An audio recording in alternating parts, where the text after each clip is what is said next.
বলি বৌমা, 6টা বেজে গেল, এখনো কি ঘুম থেকে উঠেছো নাকি এখনো বিছানায় পড়ে আছো? বলি বাপ মা কি শ্বশুর বাড়িতে কিছু শিখিয়ে পাঠায় না?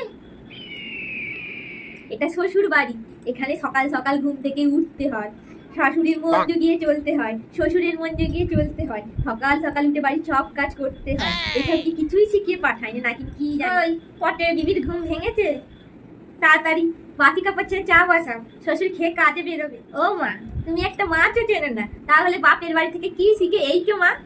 তোমাদের ওখানে কি শেখানোর চল নেই?